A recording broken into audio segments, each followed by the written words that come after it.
I could not take it anymore. Fuming, I stomped to Adam's house. "Shut up! It's 1 a.m., I shouted, banging his house door. In a few seconds, all was quiet, and the silence was almost unnerving. I had a neighbor called Adam. He was a snob, a brat, you name it. Personally, I preferred brat because he was a rich kid who flaunted his wealth. Adam was a notorious neighbor. He would cook with his window open, and whatever it was, it always smelled really bad. Thankfully, I never had to taste any of his food. He also constantly made the accidental mistake of not wringing his clothes dry before hanging them out in the sun. Of course, I had to live just one floor right below him. So after a few hours, my laundry would ironically end up wetter than before. What made Adam even more obnoxious was the fact that he always pretended like he was a great neighbor. He would always ask cheerfully, "Hey, do you want to try my pasta? Or want to play video games together?" It really drove me up the wall. Adam could be considered well off, and he himself knew that. So, he would very generously invite me to his house so he could flaunt his possessions. Every time he made another accidental mistake, he would always come up with excuses. I really did. I did try to remember to wring my clothes. I even wrote a reminder on a post-it note. Then one night, I was woken up by music so loud that I jumped out of bed.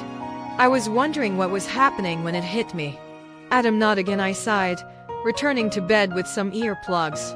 Yet I could still hear the latest pop tunes that Adam was blasting at 2:3 a.m. in the morning. I tried bearing with it for a while more, but by 1 a.m. I was ready to tear my hair out. I barged out of my house and took the lift to level 6.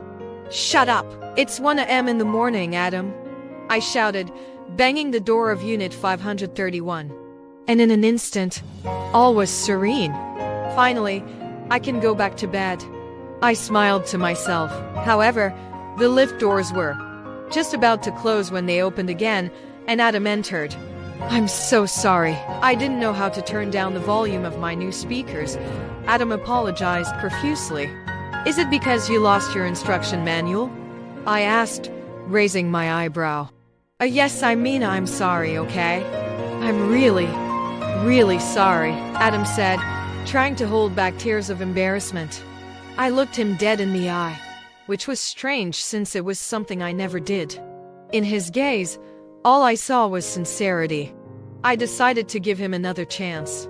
"It is okay, Adam. Just don't try not to do it again," I said. He nodded his head, blinking away the remaining tears. The next following days were very odd. It was odd to come back home after school to see that no mayhem was caused. Everything was in place. My clothes were dry, and my potted plants set beautifully at my doorway. My house would smell like my lemon freshener, unpolluted by the stench of Adam's cooking.